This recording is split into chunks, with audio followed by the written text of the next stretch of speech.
Hello folks, in this video I want to talk about copper. In the last major rally in copper, it went up more than 100% from the bottom. I'll give you three main reasons why this move may be set to repeat. First is a reduction in supply. This has come about due to shortages of copper concentrate from mines and a looming cut in production from smelters. Second is an increase in demand coming mainly from a recovery in global manufacturing. On top of this, large traders such as hedge funds and trend following CTAs are cramming into copper, forcing the price higher. In this video, I will go over each of these factors in detail. But before we begin, most of you are not subscribed, so please hit that like and subscribe button to get instant updates when I post videos. And also, I'm not a financial advisor, so I take all my content with a grain of salt. So let's dive into the first factor behind copper's price surge, and that is a reduction in supply. In the copper market, copper ore is mined, made into concentrates and sent to smelters for refining. The refined metal is what the price of copper or high-grade copper refers to. Currently, we are seeing a reduction in mined copper and a looming production cut by the smelters. Let's look at mined copper supply first, and we'll go over the smelter side next. Chilean copper mines are the biggest producer of copper in the world, but a lot of them are very old and are currently suffering production cuts due to low grades and high cost of mining. The world's largest copper producing company by volume, Codelco, recently saw the lowest production at its mines in over 15 years. In addition, the large Cobre Panama mine owned by First Quantum Minerals was closed last year due to demonstrations from the public concerned about its impact on the environment, among other reasons. This was equivalent to 1% of the world's copper supply being taken off market. According to recent news, it doesn't look like it's going to be reopened anytime soon. There is also the risk that similar movements against mines in the broader Latin American region may spread, which would significantly threaten not only near-term supply but long-term as well. A large deposit in Peru called Tía María, owned by Southern Copper Corporation, has long been opposed by local communities, and in fact, people have lost their lives demonstrating against its development. The government of Peru appears to be supportive of mine development, but communal opposition could resurface at any moment. These cases demonstrate the difficulty of opening new copper mines around the world, which is a headwind to increasing supply in the future. Going back to mine supply, there was also a production cut at Anglo American's Chilean operations due to water supply and grade issues.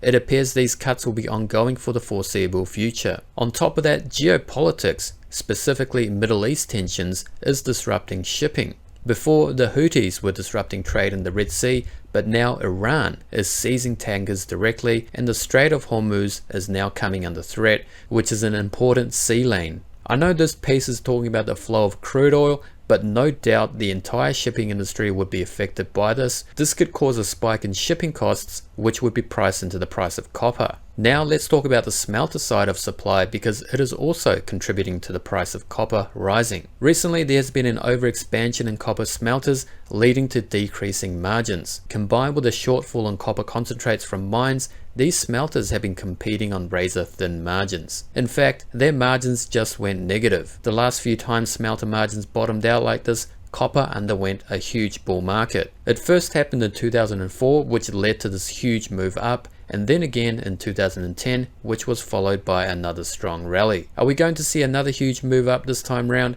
Nothing is certain, but it seems likely. Moving on to the demand side, it appears major economies around the world, particularly the US and China, have bottomed out and manufacturing is picking up globally. China is of particular importance to copper because it's the world's largest consumer of copper. And contrary to what you may hear in the media, it's still the world's factory when it comes to machinery and electronics, and its economy is still growing at 5% annually. In the medium term, there are various other factors contributing to the demand side. One of them is the rise in EVs. EVs consume about 5 times more copper than traditional combustion engine cars, and EV sales are expected to rise steadily over the next decade. In addition to EVs, charging infrastructure needs to be built, and that also requires copper. These are also expected to rise steadily in tandem with EVs. Another medium-term demand factor is spending on green capex. This includes building renewable energy sources, the digitization of the power grid, and increasing energy efficiency. An emerging demand driver over the past few years has been the rearmament of militaries around the world. With wars seemingly proliferating across the globe, Formerly quiet militaries are sharply ramping up spending on arms. Although traditional warfare uses heavy armaments such as tanks, ships and missiles, the future of warfare is likely to see war conducted electronically using drones, cyber weapons and space systems. All of these require copper to make their electronic circuitry and required infrastructure. Finally, artificial intelligence could add up to 1 million tons of copper demand by 2030, according to commodities trading house Trafigura. This chart shows the rise in estimated copper demand from North American data centers alone by 2030 and 2040. Copper is required in data centers for things like cabling, heatsinks and connectors. So that's the supply and demand sides. On top of that, however, we are now seeing a lot of money coming into the copper market, exacerbating the natural supply-demand imbalance. In this chart, we see a sharp increase in the number of derivative bets that hedge funds and institutional traders are placing on the price of copper. The last two times we saw net long positions rise this sharply were in November 2016 and July 2020. Both these instances resulted in copper rallying a lot further, as you can see by the rising red line, which is the price of copper. So the fundamental backdrop is highly supportive of higher copper prices in the near term, and the market tone is also bullish with smart money flooding in. Furthermore, many institutions have recently been underweight commodities, and they are now probably all rushing back in due to FOMO. So how am I actually going to trade and make money off this rally in copper?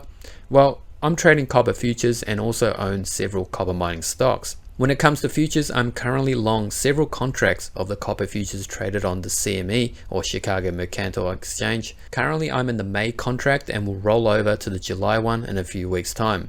In terms of price action, it's rallied a lot over the past few weeks, so it might be due for a correction, but because of the reasons I've talked about in this video, I see copper easily going to above $5 per pound and will be buying all dips from here. Now when it comes to copper stocks, I've already made a video outlining them, so make sure to watch this video in the bottom left corner. Thanks for watching and don't forget to like and subscribe for future videos.